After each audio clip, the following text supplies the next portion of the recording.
მოგესალმებით ძვირფასო ტელემაყურებლებო.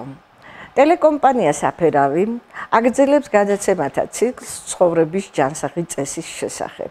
თქვენ კარგად მოგეხსენებათ, რომ ჩვენი გადაცემათა ციკლი ეძღვნება ცხოვრების წესს და სწორედ აი ჯანსაღი ცხოვრების წესის დანერგვას მოსახლეობაში.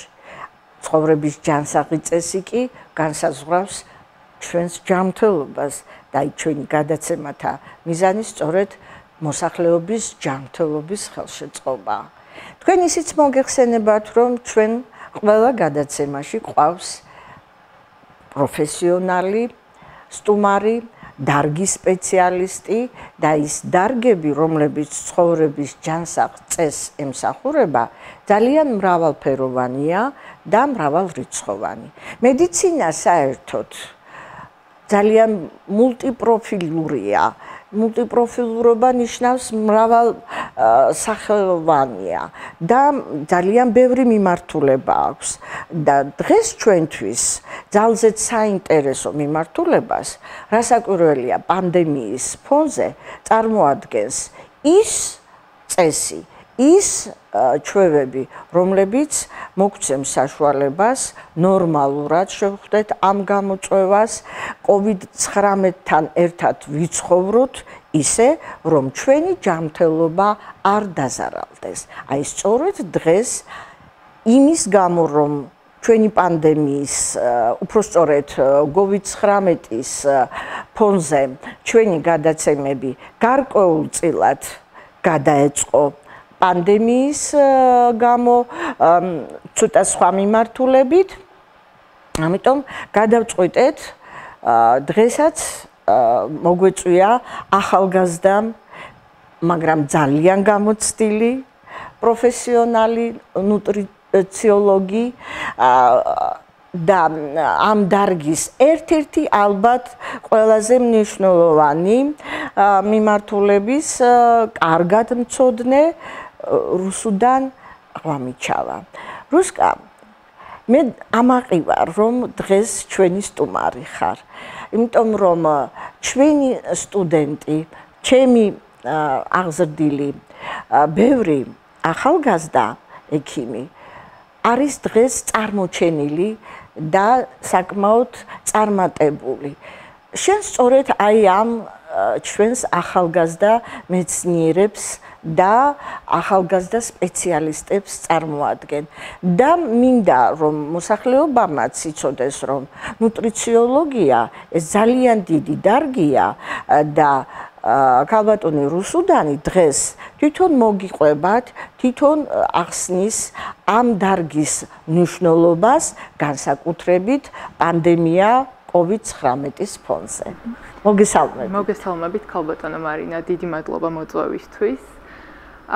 აუცილებლად უნდა დაგეთანხმოთ, ნუტრიციოლოგია არის შედარებით ახალი, თუმცა ძალიან მნიშვნელოვანი დარგი, რომელიც ძალიან საჭიროა ჩვენ ყოველდღიურ ცხოვრებაში.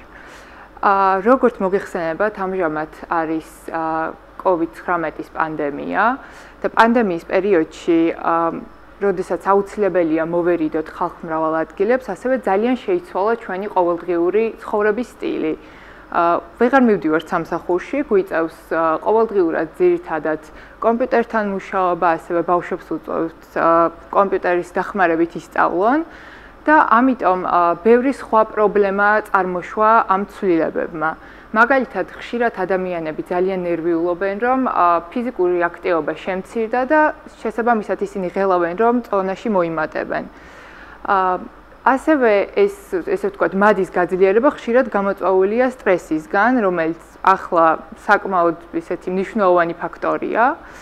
მაგრამ პანდემიის პირობებში არ უნდა დაგვაუწყდეს ჯანსაღი ცხოვრების წესის ყველაზე მნიშვნელოვანი და მთავარი პრინციპები, რაც გულისხმობს იმას, რომ ჩვენი კვება უნდა დავაბალანსოთ აუცილებლად რაციონი კვების და მივიღოთ საჭირო მიკრო და მაკრო ნუტრიენტები, რაც არის მაკრონუტრიენტები, ცილა, ცხიმი, ნახშირწყლები და მიკრონუტრიენტები, მინერალები და ვიტამინები. აუცილებელია არ შეიძლება რომელიმე მათგანის წესზე ხელოვნურად გამოყოფა და ამოღება, აუცილებელია ყველა მათგანს აქვს განსაკუთრებული დანიშნულება, ამიტომ უნდა ვეცადოთ, რომ ჩვენი რეჟიმი იყოს დაბალანსირებული. ასევე ძალიან მნიშვნელოვანია პანდემიის პირობებში, რადგან სახლში ვართ უმეტესად, თვის დისციპლინა რაღაცნაირად მოვაწესრიგოთ ჩვენი რეჟიმი და თუ ჩვენ დაგვეხმარება ის, რომ წინასწარ განსაზღვროთ ჩვენი დღის ესე ვთქვათ, გეგმა ჩამოვწეროთ დილას, რაციონიც, ყვების რაციონი. თუნდაც ფიზიკური დატვირთვაც, თუნდაც სწავლის მეცადინეობის რეჟიმი და დასვენებებს შორის ყვების ჩართვა, იმიტომ რომ ხომ ყველამ კარგად დავინახეთ, რომ კომპიუტერთან ჯდომა ეს არა მარტო ის არის, რომ ვთქვათ, ვერ მოძრაობთ და ჰიპოდინამია, ანუ მოძრაობის დაქვეითება და შემცირება, ხომ?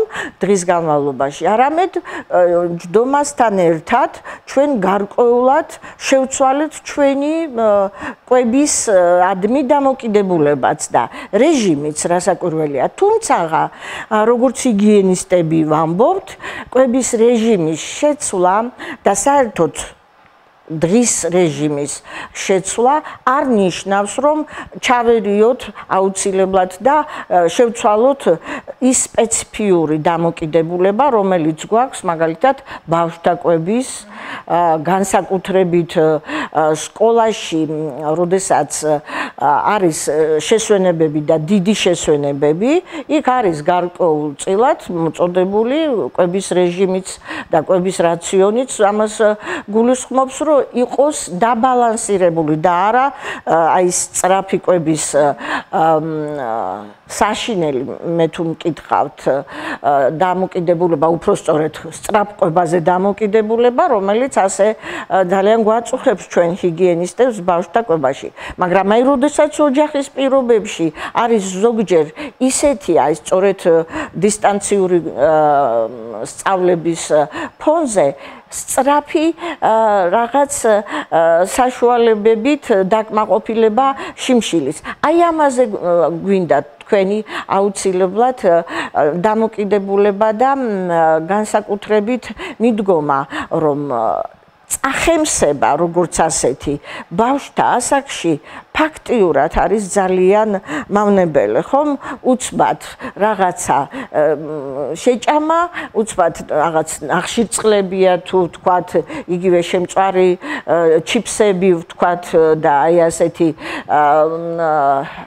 არასასურველი ყვების პროდუქტები და ის სწორედ თქვენი დამოკიდებულება გვაინტერესებს, როგორ მოიქცნენ მშობლები, რა შევთავაზოთ ამის საწინააღმდეგოდ, როგორ შევცვალოთ და როგორ წარმართოთ დღის რეჟიმი. ჩვენ არ ვიცით, გაგრძელდება თუ არა პანდემია, გვექნება თუ არა ისევ ვთქვათ, ასეთი დისტანციური სწავლების რეჟიმში ყოფნა, მაგრამ ზაფხულია, არ დადეგებიც ზუსტად მოგვიწია, რომ არ დადეგების დროს ყვების თავისებურებებზე ვისაუბროთ და აი ამ მიმართულებით თქვენი დამოკიდებულება გვაინტერესებს.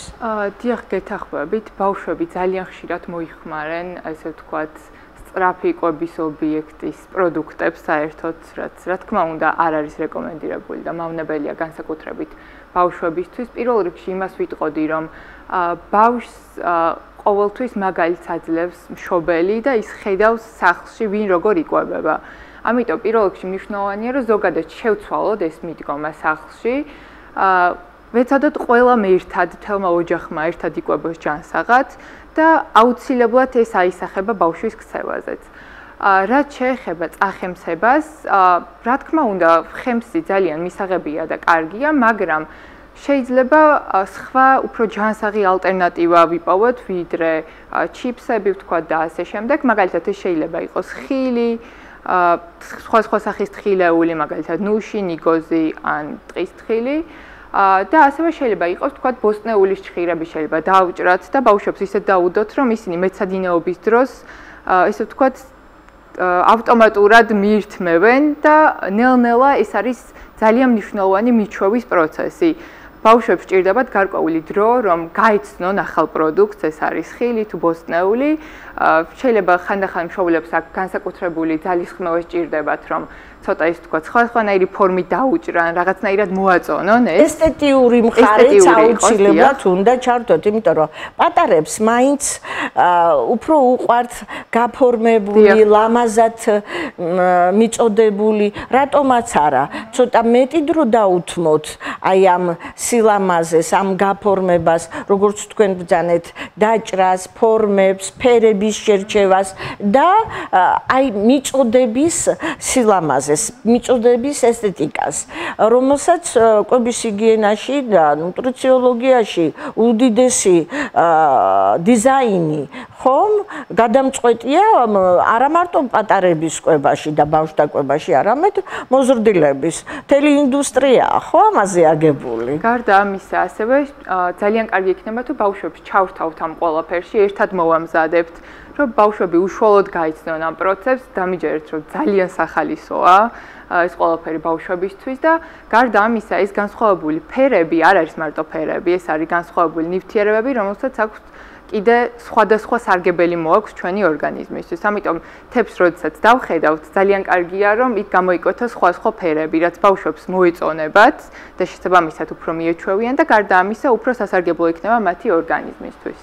არა, ფერებიც სხვათა შორის ფერებზეც რამდენიმე სიტყვით უნდა გავახსენოთ ჩვენს ტელემაყურებლებს, რომ ყველა მწვანე შეფერილობის ხილი და ბოსტნეული შეიცავს ისეთ ნუტრიენტებს, რომლებიც ჯანმრთელობისათვის და იმუნიტეტისათვის არის ძალზედ აუცილებელი. ყველაფერს რომ თავი დავანებოთ, C ვიტამინიც საკმარისი იქნება, რომ აღვნიშნოთ, თუმცა არა მარტო C ვიტამინი განსაზღვრავს იმუნიტეტს, იმუნობიოლოგიური სტატუსი არა მარტო C ვიტამინით განისაზღვრება, როგორც ზოგიერთს გონია, თუმცა C ვიტამინს აქვს უდიდესი როლი საერთოდ ნივთიერებათა ცვლის, ორგანიზმის ჯანმრთელობის და რასაკვირველია, დაცვის მექანიზმებშიც უდიდესი წვლილი აქვს მას. და ის სწორედ მწვანე შეფერილობის ხილიც და ბოსტნეულიც დიდი რაოდენობით შეიცავს ამ ვიტამინს. ასევეა ყვითელი ფერის, ნარინჯისფერი, წითელი, ნარინჯისფერი და ყვითელი ხილი და ბოსტნეული კაროტინის შემცველობით გამოირჩევა. კაროტინი კი ეს არის A ვიტამინის პროვიტამინი, რომელიც ასევე ჯანმრთელობისათვის არის საუკეთესო და იმუნიტეტისათვის. აი, რადგან ვიტამინებზე დავიწყეთ საუბარი, როგორც ნუტრიციოლოგს, რუსკა, გვინდა ეს მიმართულება კარგად წარმოვაჩინოთ ცხოვრების ჯანსაღი წესის მიმართებაში, რადგან ვიტამინებზე ნაკლებად სწორი დამოკიდებულება ცოდნის მხრივ არის მოსახლეობაში. თითქოს ბევრია ინფორმაცია, მაგრამ სამწუხაროდ არა მეცნიერულად დასაბუთებული ხშირად და ეს რჩევები ჩემმა მეზობელმა ეს ფოლიუმის მჟავა მიიღო იმან ტაბლეტებით ომეგა-3 და ასე შემდეგ, ეს ასე არ უნდა ხდებოდეს და მით უმეტეს პანდემიის ფონზე ძალიან გვჭირდება სწორი დამოკიდებულება ვიტამინებისა. პირველ რიგში იმას ვიტყოდი, რომ ყველა ადამიანი არის უნიკალური და ის რაც ერთ ადამიანზე მოქმედებს, შეუძლებელია იგივენაირი ეფექტი ქონდეს და საჭიროება იყოს, რომ თუნდაც რაღაც კონკრეტული ვიტამინი მიიღოს. მეორე ადამიანმა ყველა სჭირდება ინდივიდუალური მიდგომა და დაკვირვება. ასევე ძალიან აქტუალური გახდა პანდემიის პირობებში რაღაც კონკრეტული პროდუქტების, ესე ვთქვათ, რეკლამა ხდება ძალიან ხშირად, რომ იმას, როდესაც მივიღებთ რაღაც კონკრეტულ პროდუქტს, ჩვენი იმუნური სისტემა, ჩვენი იმუნიტეტი უეცრად ძალიან მოკლე დროში უცებ გაძლიერდება, რაც რეალურად სიმართლეს არ შეესაბამება.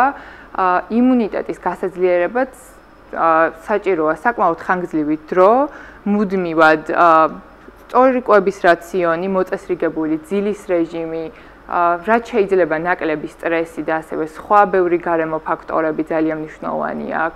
ასევე რეგულარული ფიზიკური აქტივობა და ეს არის ესე ვთქვათ მთელი ცხოვრება ადამიანმა უნდა იცადოს რომ ჯანსაღი ცხოვრების სტილით იცხოვროს და შემდეგ ეს იმუნიტეტი ნელ-ნელა ვთქვათ თუ ადამიანს დაბალი იმუნიტეტი აქვს შედარებით ნელ-ნელა ფორმაში მოდის ესე ვთქვათ. ნუ დაბალი იმუნიტეტი არის ძალიან ხშირად გამოწვეული სხვადასხვა დაავადებების, ქრონიკული დაავადებების, ინფექციების ფონზე სამწუხაროდ ამ COVID-19-მა დაგვავიწყა ზოგიერთი ისეთი ინფექცია, რომელიც სამწუხაროდ გავრცელებული არა მარტო ვთქვათ ახალგაზრდებში, არამედ საკმაოდ ხანდაზმულებშიც, თუმცა ახალგაზრდებისათვის ძალიან მნიშვნელოვანია და ამ წუთში სწორედ მაგაზე ვსაუბრობთ, რომ გარდა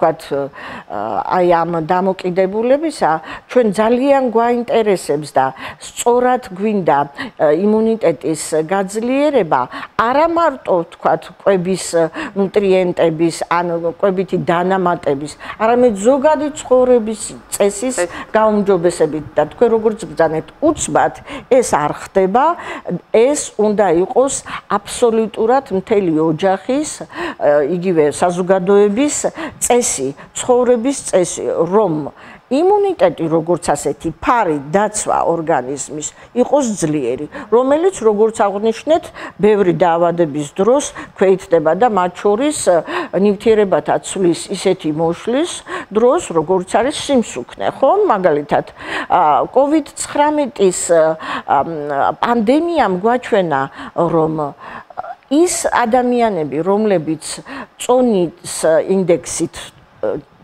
კარგად მოგეხსენებათ, იყვნენ საკმაოდ მაღალი ინდექსის მატარებელი, გაცილებით უფრო ხშირად მათში იყო გართულებები და ლეტალური შედეგები. ესე იგი, თქვენ როგორ ფიქრობთ, სიმსუქნე და ეპიდემია, სიმსუქნე და იმუნიტეტი, სიმსუქნე და თუნდაც ნუტრიციოლოგია, როგორც დიდი მეცნიერება ხომ არის აი ამ ინფორმაციის მიტანის აუცილებლობა უკვე ბავშვობის ასაკიდან. ესე იგი ეს ამაზე ზრუნვა უნდა დაიწყოს მშობელმა. პატარა ვერ განსაზღვრავს, როგორ იკვებოს, როგორ იყოს, ვთქვათ, მისი კვების რაციონი აწყობილი.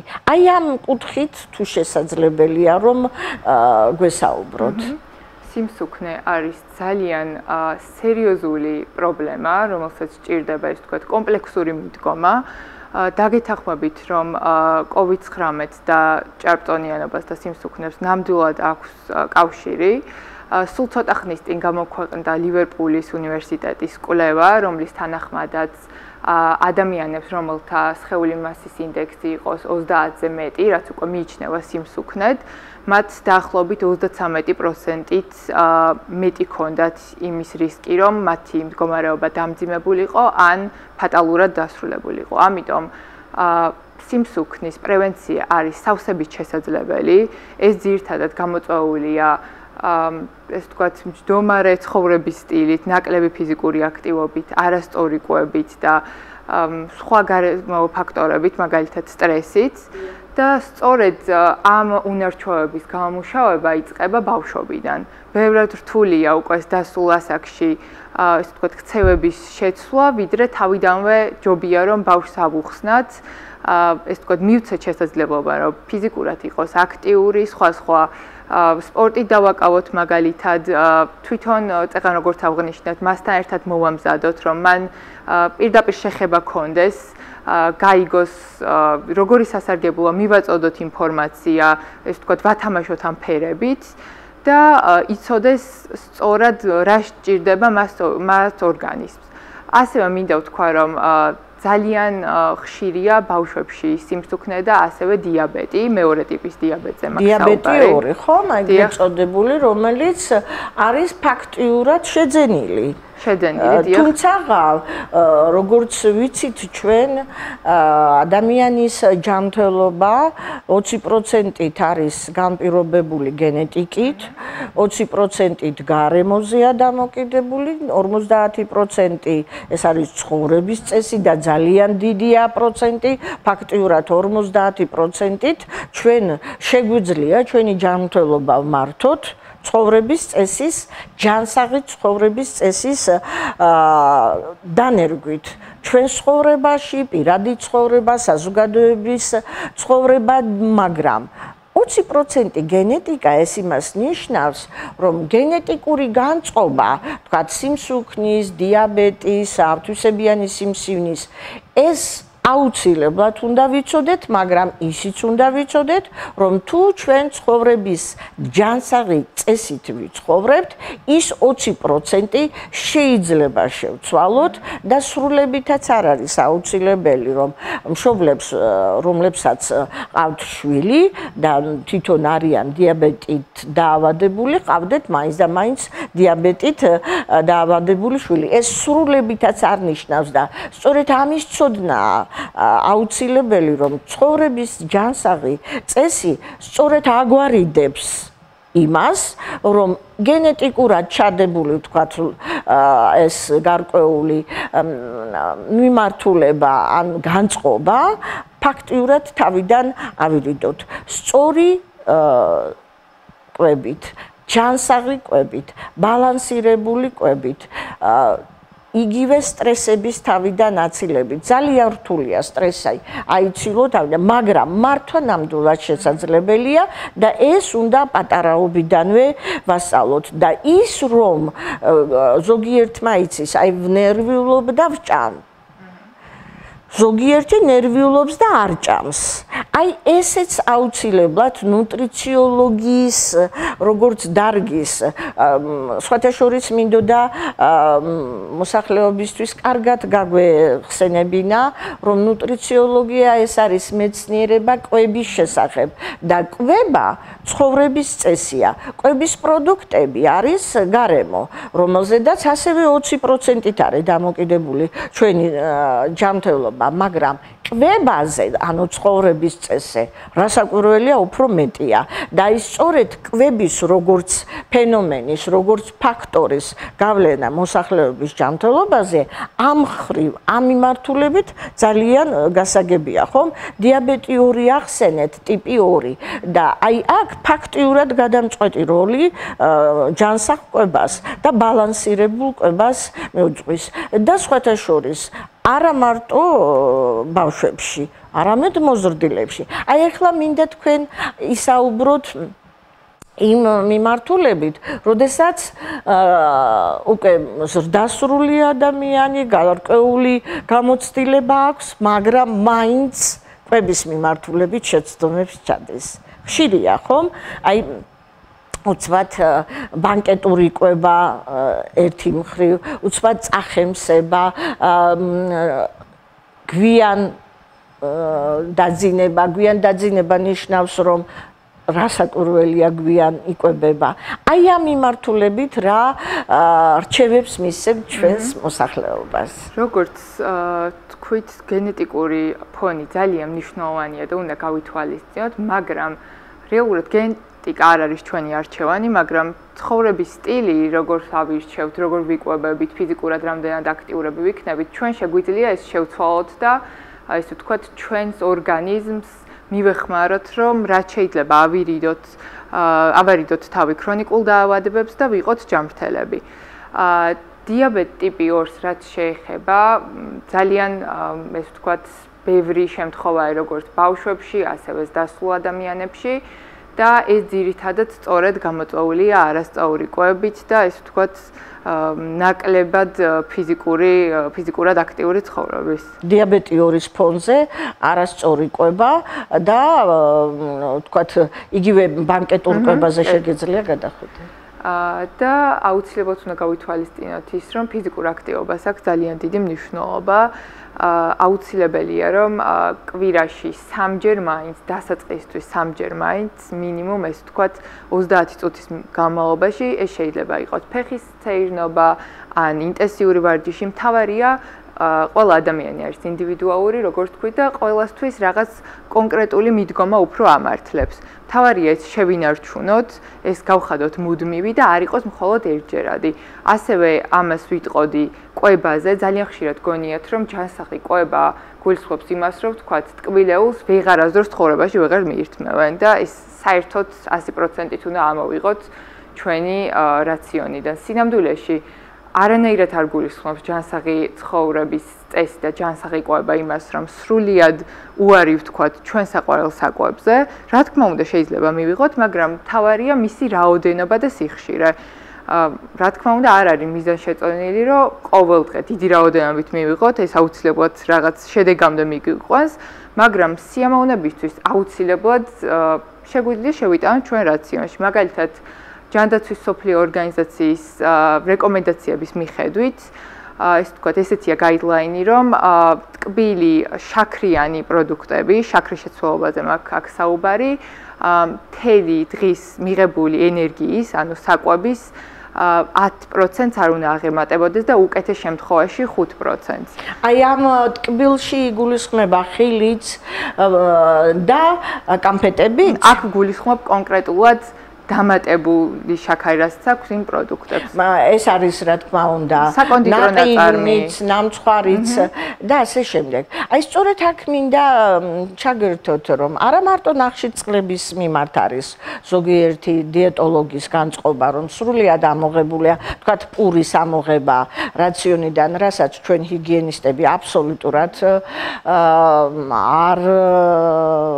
არ ვართ თანახმა, პური აუცილებელია კვების რაციონში, მაგრამ გარკვეული რაოდენობით, რადგან პურის შემადგენლობაში შედის არა მარტო ვთქვათ ნახშირწყლები და ვთქვათ ადვილად შესათვისებელი ნახშირწყლებზე ალაპარაკი. არამედ ისეთი ნახშირწყლებიც, როგორც არის მაგალითად უჯრედისი. უჯრედისი მით უმეტეს ისეთი პურის შემადგენლობაში, რომელიც არის მონაცრისფრო, შავი და არა შეღებილი. რა თქმა უნდა, ეს სრულიად გამორიცხულია აქ შეღებილ პურზე, ჩვენ ვლაპარაკობთ ნატურალურ და ეკოლოგიურად სუფთა პროდუქციაზე. და ამ შემთხვევაში პურის როგორც ჯანსაღი კვების ერთ-ერთი ნუტრიენტი, ხო, ფასდაუდებელია თავისი შემადგენლობით და ორგანიზმის მის მიმართ შეგუებით. ჩვენ არ შეიძლება რაციონი ისე შევცვალოთ, რომ იგი სტრესის საფუძველი გახდეს ორგანიზმისთვის, მაგრამ რაოდენობის შეცვლა და რაოდენობის კონტროლი და მართვა აუცილებელია. აქ მეორე პრობლემაც არის ხშირად დამოკიდებულება ცხიმების მიმართ. სადღეღამისო ნორმა, რასაკვირველია, არ იცვლება კვების, უпростоრედ ბალანსირებული კვების კონცეფციის თანახმად 95-100 გრამი ცხიმია აუცილებლად ორგანიზმისთვის საჭირო. აქ რასაკვირველია, მცენარეული წარმოშობის ცხიმებიც იგულისხმება, ცხოველური წარმოშობის ცხიმები და განსაკუთრებით მინდა თქვენ აი ამაზე გაამახვილოთ ყურადღება, ცხიმში ხსნადი ვიტამინების, იმ ნუტრიენტების აუცილებლობაზე, რომელიც როგორც ბავშვთა კვებაში, ისე ხანდაზმულთა, ისე ჩვეულებრივი ჯანსაღი კვების მიმართებაში იგულისხმება და რატომ? ხშირად დიეტოლოგები ამასაც იღებენ კვების რაციონიდან, გახდომის, წონაში დაკლების და ნივთიერებათა ცვლის საწესრიგებლად. აი თქვენ როგორ ფიქრობთ, შესაძლებელია, დასაშვებია ცხიმების მთლიანად გამორიცხვა?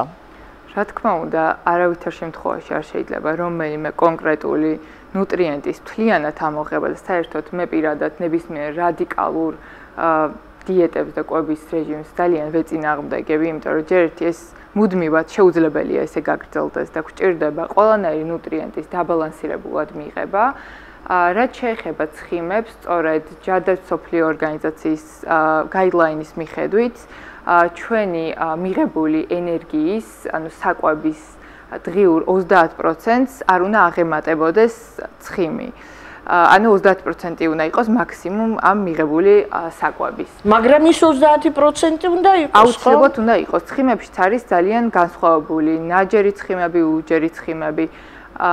უჯერი ცხიმები არის ძალიან მნიშვნელოვანი, აქ შედის ომეგა-3, ომეგა-6-იც, რომელსაც შეიცავს რომელი პროდუქტები? აი ეს აუცილებლად უნდა ჩვენს მოსახლეობას. შეიცავს საერთოდ ჯანსაღი ცხიმები ძალიან მნიშვნელოვანია, მივიღოთ თხილეულისგან ნიგოზი, ნუში, ძალიან კარგია, ასევე ძალიან მნიშვნელოვანია კვირაში 2-3ჯერ მივიღოთ თევზი და თევზის პროდუქტები. დიახ, განსაკუთრებით აქ საუბარი მაქვს ცხიმიან თევზზე, რადგან ზუსტად ამ ომეგა-3-ის შეთვისება კარგად მოხდეს ორგანიზმში და კვერცხი. და კვერცხიც, რა თქმა უნდა. აი კვერცხზეც იყო ძალიან არასწორი დამოკიდებულება, გარკვეული პერიოდი, რომ კვერცხი არ შეიძლება, ერთზე მეტი. ეხლა ძალიან კარგია რომ შეცვალეს დამოკიდებულება, მტკიცებითი მედიცინა სწორედ გვეუბნება იმას, რომ კვერცხში შედის ის აუცილებელი ნივთიერებები, ნუტრიენტები, რომლებიც ჯანსაღი კვებისათვის და ბალანსირებული კვებისათვის ფასდაუდებელია იგივე ცხიმები, იგივე ნახშირწყლები, ცილები განსაკუთრებით, როგორც ცხიმში ხსნადი ვიტამინები, ისე წყალში ხსნადი ვიტამინები და რაციონში კვერცხის შეტანა აუცილებელი გახდა ბოლოს ასეთია ჯანმრთელობის მსოფლიო ორგანიზაციის მიერ მოწოდებული გაიდლაინებით და ესეც აუცილებლად უნდა გაითვალისწინოს, ხო? მშობლებმაც და მოზრდილებმაც. რა თქმა უნდა, ძალიან კარგი პროდუქტია კვერცხი, რა თქმა უნდა, შეგიძლიათ თავისუფლად ვთქვათ, ჩართოთ თქვენს რაციონში და ადრე, ესე ვთქვათ, ძალიან სხვა ეს თქვა რჩევები იყო კვერცხთან დაკავშირებით და ძალიან შეიცვალა ეს მიდგომა, უკვე ბოლო დროიდან იკვლევები აჩვენებს იმას, რომ რეალურად ცუდ ქოლესტერინზე თუ შეიძლება ისე ვუწოდოთ, არ აქვს მას გავლენა და სწორედ იმ ნივთიერებებს ვიღებთ, რაც ძალიან მნიშვნელოვანია.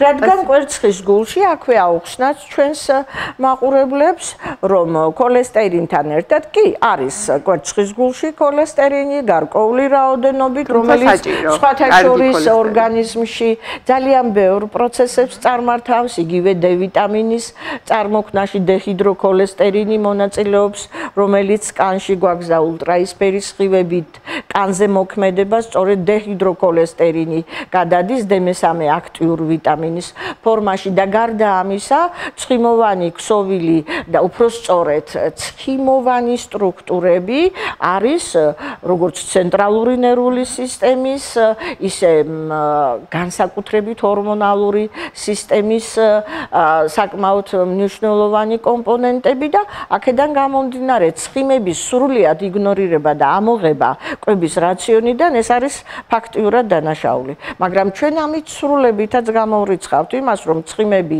და ცხიმიანი საკვები არის კარგი და უნდა მივიღოთ ბევრი. თქვენ ახსენეთ თევზი და განსაკუთრებით ის ჯიში, რომელიც ცხიმს შეიცავს საკმაოდ დიდი რაოდენობით და ეს განსაზღვრავს ომეგა-3-ის საკმაოდ დიდ რაოდენობას, ფოსფორის შემცველი ნივთიერებების არსებობას და იოდის, რაც მთავარია ჩვენ ეს აუცილებლად და თევზის როგორც ნუტრიენტის ერთ-ერთი მნიშვნელოვანი, ვთქვათ, ცილების, ცხიმების და მათ შორის ვიტამინების საკმაოდ კარგი შემცველი პროდუქტი აუცილებლად უნდა გქონდეს კვების რაციონში, როგორც მოზრდილების, ისე ბავშვების და ისე ხანდაზმულების. და ეხლა მინდა აქვე დავაზუსტებთ, შეიძლება რომ ცხიმში ხსნადი ვიტამინებია A, D და K, რომლებიც ეს თქვათ, რომ შევითვისოთ ეს ვიტამინები, აუცილებელია ეს პროდუქტი მივიღოთ ცხიმთან ერთად. მაგალითად, ეს შეიძლება იყოს გახეხილი სტაფილო და აუცილებელია მცირეოდენ Z-თან, ამ თქვათ არაჟანთან ერთად მივიღოთ, ეს თქვათ ავურიოთ, რომ ეს ვიტამინები სულფასოვნად შეითვისოს ჩვენმა ორგანიზმმა. და კაროტინი რომ გადავიდეს A ვიტამინში, 3 წილი კაროტინი 1 წილ ვიტამინ A-ს გვაძლევს, აი ეს პროცესი რომ წარიმართოს და შეთვისება იყოს ნორმალური, აუცილებელია ცხიმის არსებობა. ეს არ ნიშნავს, რომ ცხიმი უნდა იყოს ძალიან ბევრი. ეს იმას ნიშნავს, რომ ის რაოდენობა, ის ნორმა, ის დოზა, რომელიც მოწოდებულია მტკიცებითი მედიცინის მიერ, აუცილებლად უნდა იყოს დაცული.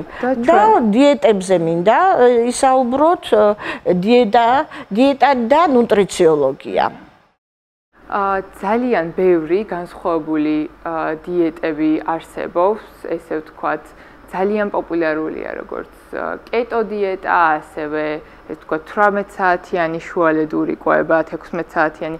ყოველწლიურად რაღაც ესე ვთქვათ ახალი ტრენდები ჩდება, რომლებსაც ძალიან ბევრი ადამიანი მიყვება. პირველ რიგში მას ვიტყოდი, რომ ესე რადიკალურად ჩვენი ნებით უეცარი რაციონის სრულიად ცვლილება შეიძლება იყოს ძალიან დიდი სტრესი ორგანიზმისთვის.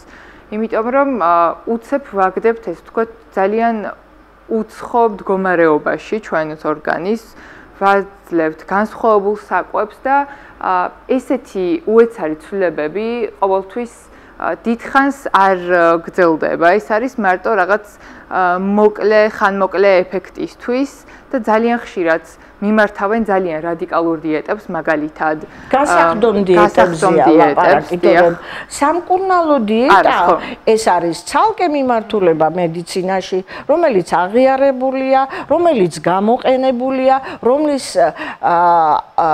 მოთხოვნები აუცილებლად შესაძლებელია ცალკეული დაავადებების, მათ შორის ქრონიკული დაავადებების, გულსისხლძარღვთა სისტემის, გამომყოფი სისტემის, თირკმლის დაავადებების, ჰიპერტონული დაავადების დროს ძალიან მკაცრია თქვენი დამოკიდებულება, ხომ?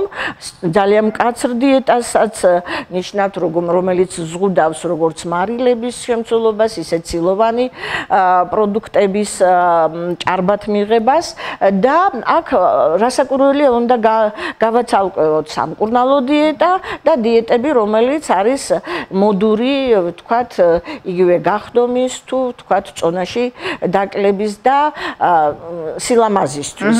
სამწუხაროდ ძალიან ხშირად სილამაზე ამ მხრივ ნამდვილად არ მიიღება, ხშირად ნაადრევი სიბერე ფაქტიურად არის სახეზე, იმიტომ რომ ირღვევა ნივთიერებათა ცვლა, სამწუხაროდ ეს არის ჩვენს სინამდვილეში ხშირად, იმის მაგივრად რომ გალამაზდეს და იყოს ჯანმრთელი არის საკმაოდ შელახული ჯანმრთელობის ახალგაზრდა და სამწუხაროდ ხშირად ამას მოყვება ძალიან ცუდი შორეული შედეგები აქ არის იგივე უშვილობა, იმდენად რამდენადაც დარღვეულია ჰორმონალური ცვლა, ძალიან ბევრი პროცესები ამ შემთხვევაში პათოლოგიისკენ არის გადახრილი და ამიტომაც დღეს ძალიან დიდ მადლობას მოგახსენებთ ჩვენთან სტუმრობისათვის, რადგან თქვენი როგორც ნუტრიციოლოგის მოწოდებული ინფორმაცია ფასდაუდებელია ჩვენი მაყურებლებისათვის.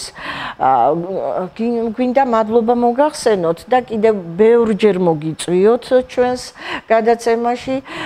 მე პირადად გისურვებთ წარმატებებს. რუსკა მინდა რომ იყო მართლა გამორჩეული ნუტრიციოლოგი, გვაქვს იმედი რომ ასე იქნება და ჩვენთან საქართველოში მოხდეს მოღვაწეობის გაგრძელება, რადგან მოსახლეობამ და ჩვენმა მაყურებლებმა უნდა იცოდეს, რომ რუსა ღვამიჩავამ ეს განათლება მიიღო დიდ ბრიტანეთში, როგორც ნუტრიციოლოგი ყალიბდება, რა თქმა უნდა. ძალიან დიდ მადლობას მოვახსენებთ დიდ ბრიტანელ მეცნიერებს, მაგრამ გვინდა რომ გააგრძელოს ჩვენთან მოღვაწეობა და დაგვიბრუნდეს როგორც მეცნიერი უკვე და უკვე შემდგარი მეცნიერი თავისი ტიტულებით დაგილოცავთ ამ გზას, წარმატებებს გისურვებთ და დიდ მადლობას მოგახსენებთ კიდევ ერთხელ. დიდ მადლობას გეტყვით მოწვევისთვის და ბოლოს აუცილებლად კიდევ ერთხელ გავიმეორებ, რომ ძალიან მნიშვნელოვანია მოვუსმინოთ ჩვენს ორგანიზმს, გვიყვარდეს ჩვენი სხეული და პატივისცეთ მას, ვიყოთ ფიზიკურად აქტიურები, კარგად გამოვიძინოთ და ჯანსაღად ვიკვებოთ. აუცილებლად დიდი მადლობა, კარგად ბრძანდებოდეთ, ჯანმრთელად იყავით და ყველაფერი კარგად იქნება.